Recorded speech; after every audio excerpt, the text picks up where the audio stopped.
Hunger wasn't just a feeling in Harper Lawson's stomach. It was a predator, stalking her through the dusty streets of Silveridge, Montana. It had been 3 days. 3 days since she'd eaten anything more than wild berries. The sun beat down, turning her tattered blue dress into a sweat-soaked cage. On her finger, a thin gold band felt heavier than a shackle.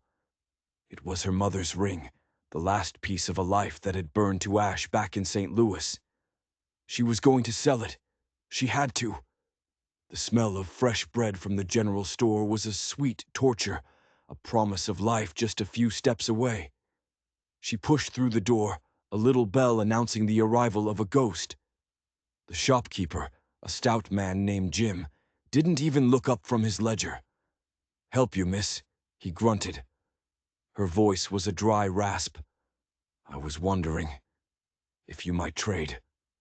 With trembling hands, she slid the ring off her finger and placed it on the scarred wooden counter. It was a tiny, pathetic offering against the mountain of her desperation. Just for a loaf of bread. Please. He picked it up, squinting at it under the lamplight. His face soured. "Not worth much. Thin as paper. Half a loaf, maybe." Tears pricked at her eyes. "Please, it's real gold. It was my mother's." "Times are hard, miss," he said, sliding it back toward her. An act of dismissal so final, it felt like a shovel of dirt on a coffin. She stared at the ring, her last hope, now just a worthless piece of metal. Then a shadow fell over the counter. A deep voice cut through the dusty air from behind her. "2 loaves of your freshest bread, Jim, and whatever else the lady needs." Harper spun around. A tall man stood silhouetted in the doorway, blocking the harsh sunlight. He stepped forward and the light caught his features. Sun-bronzed skin, a worn leather vest, and eyes the color of a winter sky. He was a cowboy, but he moved with an authority that didn't come from herding cattle. The shopkeeper straightened up like he'd been slapped. "Of course, Mr. Ironwood, right away." The stranger, Ironwood, turned his cool gaze on Harper. He nodded toward the ring. "Keep it," he said, his voice quiet but firm. Her pride, starved but not yet dead, rose up. "I don't accept charity, sir." A smile ghosted across his lips, but it didn't touch his eyes. "This isn't charity. It's a job offer. I'm Vaughn Ironwood. I own the Double Bar Ranch. I need a housekeeper, room and board included." Harper froze, her mind racing. A job was survival. But to go off with a complete stranger to an isolated ranch? She'd run from one cage. She wasn't about to walk into another. She slipped the ring back on her finger. "I don't know the first thing about you, Mr. Ironwood." "Ask anyone," he said with a shrug that radiated confidence. "I'll wait." The shopkeeper, Jim, suddenly found his voice. "He's good for his word, miss. Mr. Ironwood's got the finest ranch in the territory. His last housekeeper just got married off." He said it with a wink, a little too eager. Harper studied Vaughn Ironwood's face. There was no warmth there, no pity, just a straightforward, unreadable expression. It felt less like a rescue and more like a transaction. But what was he buying? "Why help me?" she asked, her voice sharp with suspicion. "Everyone needs a hand sometimes," he said simply. But his eyes lingered on the ring on her finger for a split second too long. A flicker of something that wasn't kindness. Recognition? It was gone before she could be sure. "Besides," he added, the easy smile returning, "I've been eating my own cooking. Another week, and I might poison myself." Against all odds, a laugh escaped her lips. It was a brittle, rusty sound. "I'm Harper Lawson," she said, extending a hand, "and I accept, provided the arrangement remains strictly professional." He took her hand. His grip was firm, calloused, and brief. "Wouldn't have it any other way, Miss Lawson." He gestured to the 2 loaves of bread Jim had wrapped and placed on the counter. "That's yours. and advance on your wages. Eat up. We'll head to the ranch when I'm done in town." As Vaughn went about his business, Harper ate the bread, forcing herself to go slow. Each bite was a victory, but she couldn't shake the feeling that this was no random act of kindness. Vaughn Ironwood hadn't just offered her a job, he had chosen her for a reason. And as she twisted the familiar gold band on her finger, a cold knot of dread formed in her gut. He hadn't just seen a desperate woman, he had seen the ring. The ride to the double bar felt like a journey to the edge of the world. Harper sat beside Vaughn on the wagon bench, the vast Montana landscape stretching out in every direction. It was beautiful and terrifying, a land that could swallow a person whole. "My father started this place," Vaughn said, breaking the long silence, "with a dozen head of cattle and a dream." His voice was flat, like he was reciting a history he'd told 1,000 times. "Now we run 2,000 head." "And your family?" Harper asked, probing for any piece of information that might make him seem more human. A shadow crossed his face. "My parents died a few years back. Influenza. My younger brother, Vernon, helps run the place, but he's away in Denver." He offered the information easily. Almost too easily, like a prepared speech. As they crested a hill, the ranch came into view. It was impressive. A sprawling log house, a massive barn, and neat corrals. It looked solid, permanent. "Home," Vaughn said, but the word sounded hollow. A weathered foreman with a salt and pepper beard met them in the yard. "Hank," Vaughn said, "this is Miss Lawson, the new housekeeper." Hank tipped his hat. "Ma'am, about time the boss hired someone who can cook." His eyes were friendly, but they darted from Harper's face to Vaughn's, a flicker of question in their depths. Vaughn led her inside. The house was large and clean, but it felt cold, unlived in. It was a man's space, practical and joyless. "Your room's in the back," he said, leading her down a hall. The room was small but private, with a narrow bed and a window overlooking a neglected garden. After weeks sleeping under the stars, it felt like a palace. "It's perfect," she said. "Settle in," he said from the doorway. "I'll show you the kitchen when you're ready." He left and Harper sank onto the bed, the silence of the big house pressing in on her. She unpacked her few belongings, her eyes falling on the faded photograph of her parents. She twisted the ring on her finger. That morning, it had been her only hope. Now it felt like a liability, a clue she didn't know she was carrying. When something seems too good to be true, it usually is. Her father's words echoed in her mind. Vaughn Ironwood had given her a lifeline, but lifelines can get tangled. They can become nooses. That night she cooked a simple meal of ham and beans. Vaughn and the ranch hands ate with an appetite that was almost desperate. "Miss Lawson," Vaughn said after his first bite, "I made the best decision of my life today." The praise felt rehearsed. The other men were polite, but their conversations were stilted, their glances at her a little too curious. After they left for the bunkhouse, she and Vaughn cleaned up in a thick, uncomfortable silence. "I need to thank you again," she said, trying to break the tension. "You didn't have to help me." He stopped drying a plate and turned to her, his blue eyes intense in the lamplight. "Maybe I recognize something in you," he said. His gaze flickered again to the ring. "I saw a woman who wasn't willing to give up what mattered to her. It was my mother's," she found herself saying, "the last thing she gave me." "Then I'm glad you kept it," he said. And the way he said it sent a chill down her spine. It wasn't a platitude, it sounded like a command. Later, lying in her new bed, Harper listened to the sounds of the ranch. For the first time in months, she was safe. She was fed. But she had never felt more alone or more in danger. She had put herself at the mercy of a man she didn't know, a man whose kindness felt like a carefully constructed trap. and somehow she knew her mother's simple gold ring was the key. The days at the double bar fell into a strange, quiet rhythm. Harper cooked and cleaned, bringing a semblance of life back into the cold, silent house. She worked in the kitchen garden, coaxing new life from the dry soil. The physical labor was a relief, a way to keep her mind from spinning. Vaughn was a constant, watchful presence. He was polite, even kind, but there was a wall around him she couldn't breach. He would watch her, his expression unreadable, and she always had the sense that he was waiting for something. One morning, while walking back from the chicken coop, she took a different path, drawn to a lone cottonwood tree on a small rise. Beneath it was a grave, a simple wooden marker, weathered by the elements.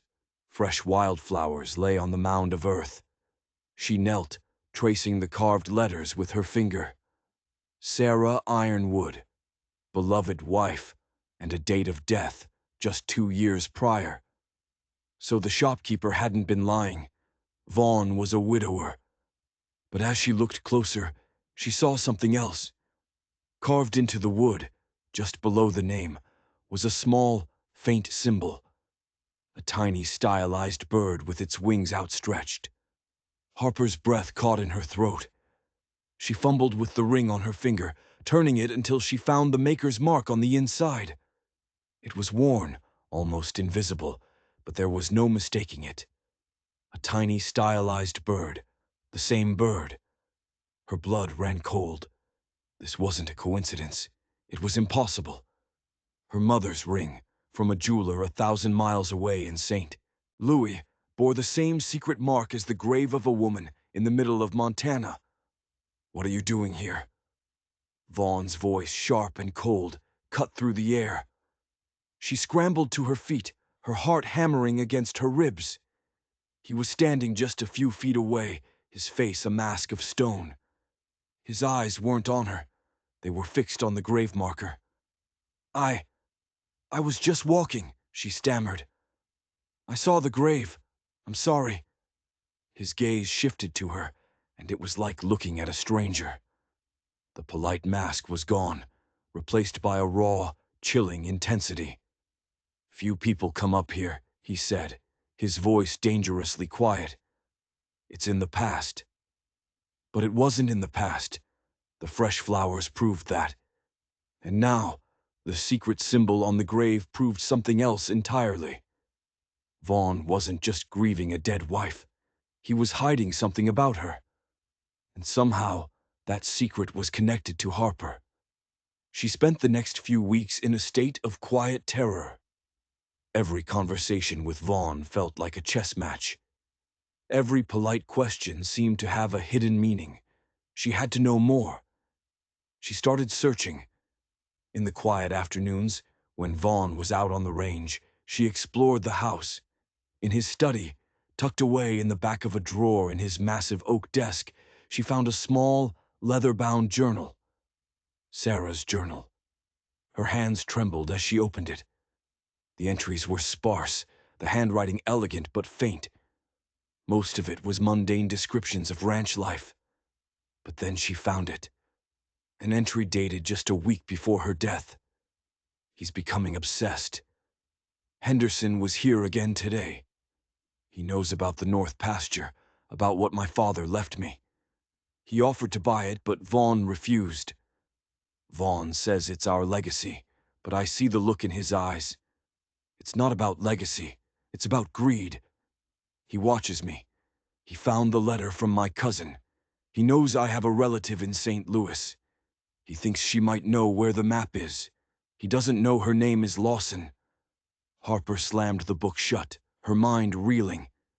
Henderson, the banker from town she'd seen arguing with Vaughn, a cousin in St. Louis named Lawson.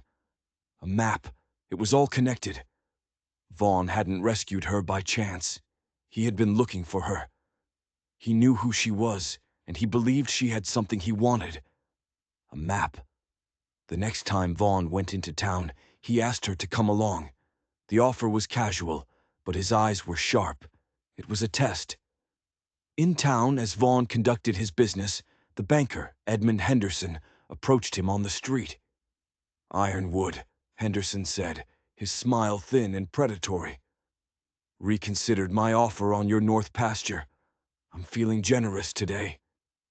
"Not for sale, Henderson," Vaughn said, his voice tight.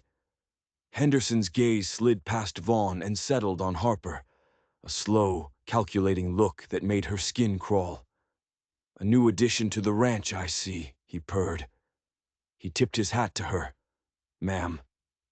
The way he looked at her wasn't the look a man gives a pretty woman. It was the look a man gives a lock he's trying to pick. He knew. He knew who she was, too. She wasn't just a housekeeper. To both of these men, she was a key. On the ride home, Vaughn was silent, his jaw clenched. Harper decided to take a risk. "That man, Henderson," she said, her voice steady. "He seems to want your land very badly." Vaughn's knuckles were white on the reins. "He wants what's under it." "And what's that?" she pressed. He turned to look at her, his blue eyes as hard as diamonds. "That's ranch business, Miss Lawson." The formal title was a clear warning, a door slamming shut in her face. But it was too late. She already knew he was lying. Sarah's journal had told her the truth.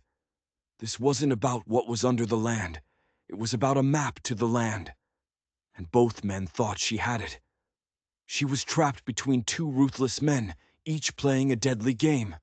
And she was the pawn. The pressure mounted. One sweltering July afternoon, Henderson rode out to the ranch himself. Harper heard their raised voices from the barn. "You're 3 months behind on the loan payments, Ironwood." Henderson's voice dripped with false sympathy. "The drought was hard on everyone, but business is business. I need $500 by the end of the month, or I foreclose." "That's robbery," Vaughn snarled. "The cattle drive isn't until September." "Not my problem," Henderson said smoothly. "Find the money. Or maybe," his voice dropped, becoming silky and suggestive, "your new housekeeper has some hidden assets. I hear she comes from a good family back in St. Louis." Harper backed away, her heart pounding. It was a threat. A clear, unmistakable threat aimed directly at her. Henderson wasn't just after the ranch anymore. He was after her. He was trying to force Vaughn to give her up. That night, Vaughn was silent, pushing his food around his plate. "Is it the loan?" Harper asked, her voice barely a whisper. His head snapped up. "How did you know?" "I overheard," she admitted. The lie tasted like ash in her mouth. "It's not your concern," he said, his voice harsh. But his eyes were filled with a desperate, hunted look. She saw her chance. "Perhaps I could help," she said softly. "I have.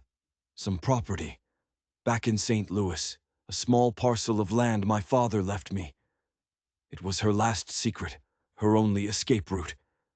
Now she was laying it on the table, a calculated gamble." Vaughn stared at her, his eyes searching her face. He was weighing his options, she could see it. Could he trust her, or was she working with Henderson? Finally, he gave a slow nod. He was desperate enough to take the risk. The next morning, Harper rode into town alone. She didn't go to the bank, not at first. She went to the land office. She spent an hour poring over dusty maps of the territory, her heart pounding with a wild idea. Sarah's journal had mentioned the North Pasture.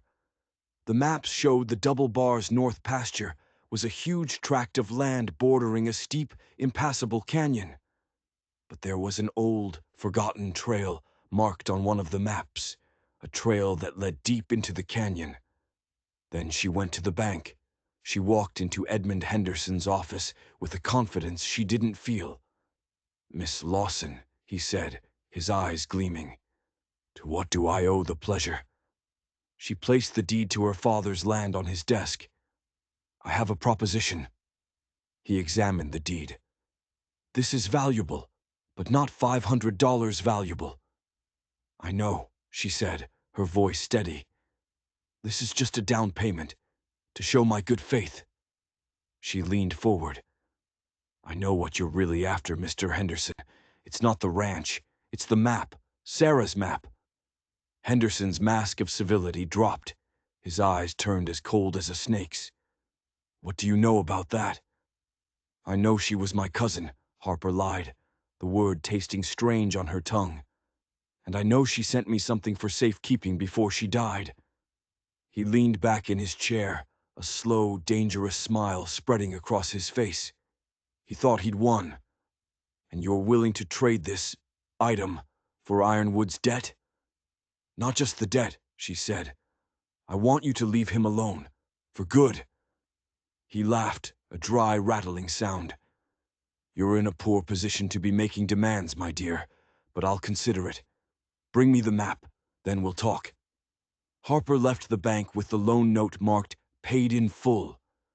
She had traded a lie for a temporary truce, but she had also confirmed her deepest fears. Henderson was ruthless, and he believed she had the map. As she rode back to the ranch, she felt a profound sense of dread. She hadn't solved a problem. She had just started a war. Vaughn was waiting on the porch, his face a storm cloud of anger and worry. Where have you been? He demanded. She held out the paid loan note. He took it, his eyes widening in disbelief. How? I have my resources, she said simply. His gaze dropped to her hand, the bare finger where her mother's ring used to be. A look of gut-wrenching guilt crossed his face. He thought she'd sold it. Let him, she thought. Let him think she'd sacrificed for him. It was a better cover than the truth. You had no right, he said, his voice rough with an emotion she couldn't decipher. This wasn't your burden to bear. It was my choice, she said, her voice firm. Why? He asked. The single word was heavy with unspoken questions. She looked him straight in the eye. Because I'm tired of running. That night he came to her room. He didn't knock. He just opened the door and stood there, the loan note crumpled in his hand.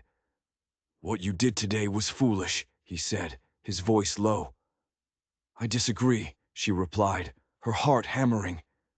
He took a step closer. I know who you are, Harper. I've known since you walked into the general store. The confession hung in the air between them, sharp and dangerous. That ring wasn't your mother's. It was Sarah's. She sent it to you, didn't she? Along with the map. The trap had sprung. She was caught. She could lie, but what was the point? There is no map, she said, her voice barely a whisper. She never sent one. His face contorted with a rage that terrified her. Liar! He closed the distance between them in 2 strides, his hands grabbing her shoulders. Where is it? Before she could answer, his mouth crashed down on hers. It wasn't a kiss of passion. It was an act of possession, of frustration, of pure, desperate hunger. It was brutal and searching, and when he finally pulled away, they were both breathing hard. He rested his forehead against hers, his eyes closed. I'm sorry, he whispered, his voice ragged. I've wanted to do that for weeks. He looked at her then, his eyes filled with a torment that seemed genuine. You don't understand. Henderson is dangerous. He killed her. He killed Sarah because she wouldn't give him the map. The world tilted on its axis. He killed her. He made it look like an accident during childbirth, Vaughn said, his voice thick with grief and fury. But I know the truth. And now he thinks you have what he wants. You're not safe here, Harper. You've never been safe. This was the truth. Or part of it. A version of it anyway. He was offering her a confession, a reason for his obsession. He was trying to recruit her, to turn her into an ally. But she saw the lie coiled beneath the truth. He still believed she had the map, and he would do anything to get it. A beginning, he had said after their first kiss in the original story. Here it was different. He pulled back, his face hardening again. "We'll find it together," he said. It wasn't a question. It was a command. We have to. It's the only way we'll both survive. Just as summer reached its blistering peak, a new player arrived on the board. Vaughn's younger brother, Vernon, returned from Denver. He was as tall and blue-eyed as Vaughn, but where Vaughn was a storm cloud of intensity, Vernon was all easy smiles and charming words. He greeted Harper with a warmth that felt both welcoming and deeply unsettling. "So you're the miracle worker who finally got my brother to eat something other than beans," Vernon said, his grin infectious. But his eyes were sharp, missing nothing. They lingered on her face, then on Vaughn's, and she saw a flicker of something she couldn't name. Resentment? Fear? The dynamic in the house shifted overnight.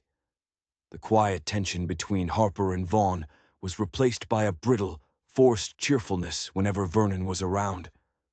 The brothers spoke of cattle prices and ranch business, but their words were a thin veneer over a chasm of unspoken history. One evening, Vaughn was called out to deal with a sick horse in the barn. Vernon found Harper on the porch, watching the sun bleed across the mountains. "He's a complicated man, my brother," Vernon said, leaning against a porch post. His casual tone didn't fool her for a second. "He's been through a lot," Harper said carefully. Vernon laughed, a short, bitter sound. "We've all been through a lot, especially Sarah." He looked directly at her, his smile gone. "You look a little like her, you know. Same determined set to your jaw." The comparison made her skin crawl. "Be careful, Harper," he said, his voice dropping to a conspiratorial whisper. "Vaughn's not grieving his dead wife. He's haunted by her. He's been obsessed with finding that map since the day she died. He'll tear this whole ranch apart, and anyone on it, to get what he wants." It was a warning, but was it a genuine one, meant to protect her? Or was it an attempt to poison her against Vaughn, to isolate her for his own purposes? Now she was trapped between three men: Henderson, the murderer; Vaughn, the obsessed husband; and Vernon, the charming brother with secrets in his eyes. The breaking point came with the cattle. One night the ranch hands rode in with news. Rustlers had hit the north pasture, the same pasture from Sarah's journal. They'd taken 30 head. But one of the cowboys had recognized a rustler, a man who worked for Henderson. "He's making his move," Vaughn said, his voice dangerously quiet as he checked his rifle. "He's getting impatient. He's using the rustling as an excuse to get his men on my land, to search." "We're riding out," Hank the foreman declared. "Vaughn, don't," Harper pleaded. "It's a trap." "I have to," he said, his eyes blazing. He pulled her into a fierce, desperate embrace. "Bar the door behind me, and keep my old Colt handy." He kissed her hard, a promise and a threat all in one, and then he was gone, riding into the night with his men. The house was silent again, but this time the silence was screaming with danger. She sat in Vaughn's study, the heavy revolver on the desk in front of her. Vernon was gone, having ridden out to a neighboring ranch earlier that day on an errand that now seemed far too convenient. She was completely alone. Just before dawn, a lone rider galloped into the yard. It was Charlie, one of the younger cowboys, his face pale with terror. He hammered on the door. "Miss Lawson, it was an ambush. In Blackthorn Canyon, Henderson's men were waiting." Her blood ran cold. "Vaughn?" "He's pinned down. Hank's been shot. The boss sent me back for help. They're outnumbered 2-1. Her mind raced. There was no one to help. Just her. Vernon was gone. The nearest friendly ranch was hours away. The sheriff was in town, even farther. "Charlie," she said, her voice sharp and clear, taking command. "Ride for the sheriff. Tell him everything. Don't stop for anything." "What about you, miss?" Harper's eyes fell on the maps she'd been studying in the land office, the ones she'd made copies of. The old forgotten trail into the canyon. "They're trapped in the canyon," she said, more to herself than to him. "But Henderson's men are blocking the mouth." She looked at the young cowboy. "There's another way in." After Charlie rode off, she moved with a purpose that felt born of ice and fire. She didn't pack bandages and whiskey. She packed ammunition, water, and the copied map showing the hidden trail. She saddled her mare, Daisy, her hands steady. She was done being a pawn. If she was going to be a piece in this game, she was going to be a queen. She rode hard, the sun climbing in the sky. She found the hidden trail exactly where the old map said it would be, a narrow, treacherous path hidden by a rock slide. It led her up the side of the canyon, high above the fighting below. From her vantage point, she could see it all. Vaughn and his 4 remaining men were pinned down behind a rockfall. Across the canyon, at least 10 of Henderson's men were methodically picking them off. She saw Henderson himself, directing his men from a safe position, and next to him, calmly loading a rifle, was Vernon. The betrayal was a physical blow, knocking the air from her lungs. Vernon wasn't the charming brother. He was a traitor. He had been working with Henderson all along. This wasn't just about a map.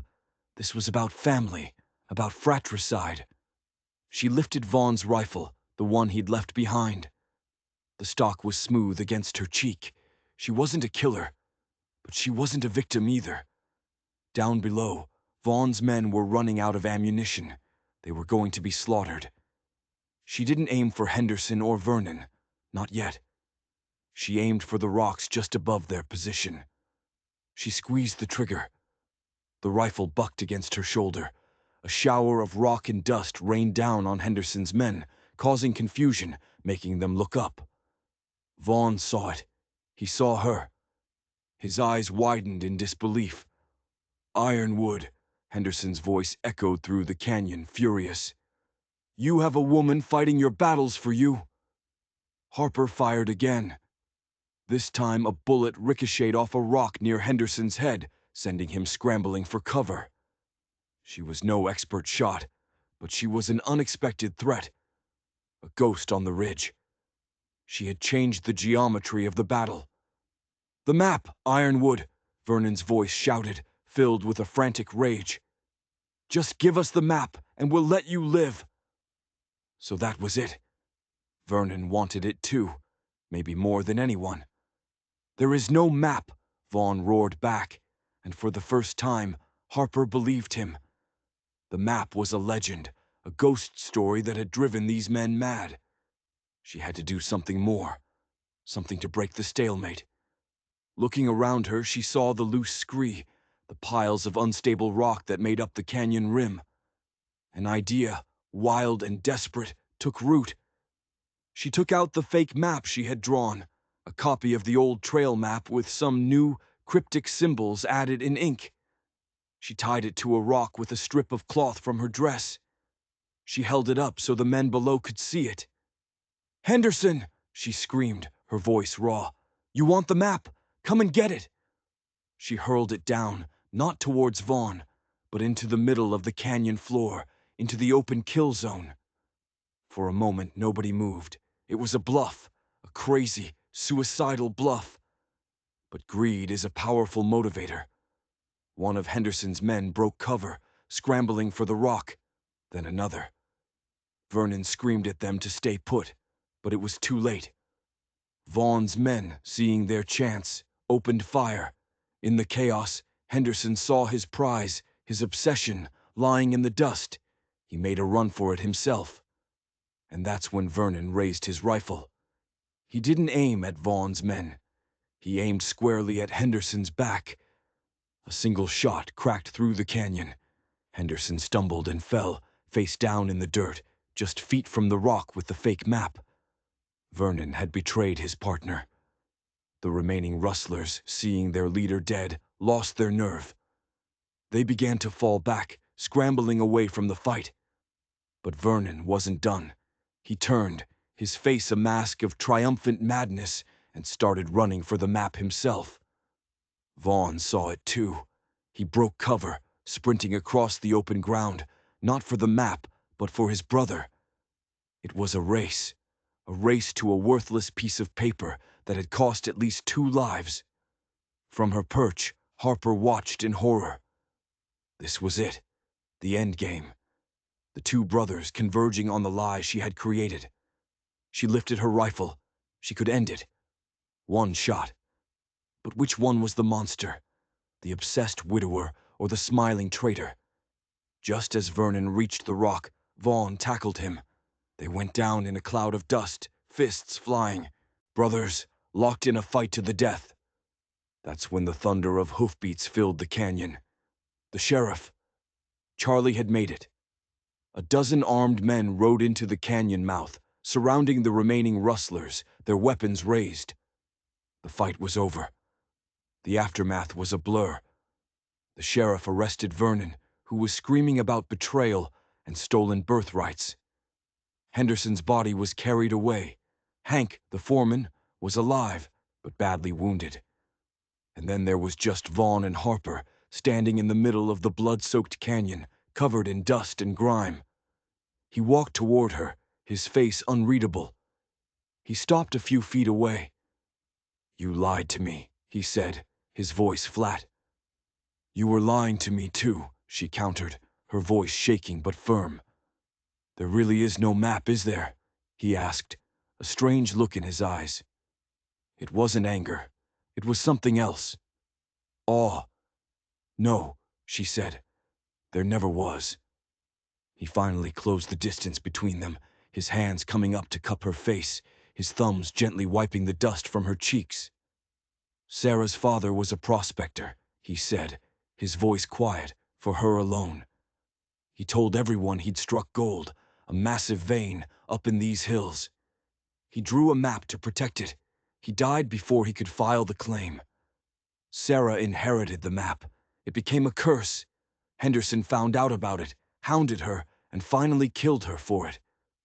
Vernon, my own brother, was in on it with him. He thought if he helped Henderson, he'd get a share." "And you?" she asked, her voice barely a whisper. "What did you want?" "Justice," he said, his voice rough with emotion. "And revenge. When I found out Sarah had a cousin in St. Louis, I thought she might have sent you the map for safekeeping. I came looking for a key, a weapon to use against them, but I found you instead." His gaze was intense, stripping away all the lies and pretenses. "What you did today, that was the bravest, most foolish thing I've ever seen." "I couldn't let them win," she whispered. "They didn't," he said. "We did." He leaned in and kissed her. It wasn't like the first time. This kiss was gentle, reverent. It was a kiss of equals, of survivors. A kiss that tasted of gunpowder and desperation, but underneath it all the promise of a new beginning. The wedding was a quiet affair, held in the meadow by the small lake Vaughn called Sarah's Mirror. The ghosts of the past were there, but they no longer held any power. Henderson was gone. Vernon was in a federal prison, his greed having consumed him. The Double Bar Ranch was safe, its legacy secured not by a mythical map to gold, but by the courage of the people who called it home. Vaughn slipped a simple gold band onto Harper's finger. "I know it can't replace the one you lost," he said, his voice thick with emotion. Harper looked at the ring, then up at her husband. "I didn't lose anything, Vaughn," she said. "I traded it. For this." Years later, their children would ask to hear the story. The story of the brave woman who rode into a canyon full of outlaws. The story of the secret symbol and the fake map. And Harper would tell them, her hand clasped in Vaughn's, the firelight dancing in their eyes. She would tell them how their family wasn't built on a legend of hidden gold, but on something far more valuable. It was built on the truth that sometimes you have to fight for your home, you have to be willing to sacrifice everything, and that the greatest treasures are the ones you find when you have nothing left to lose. If you enjoyed this story of justice in the Old West, don't forget to like and subscribe, because there are always more secrets hidden in the shadows, just waiting for the right person to bring them into the light.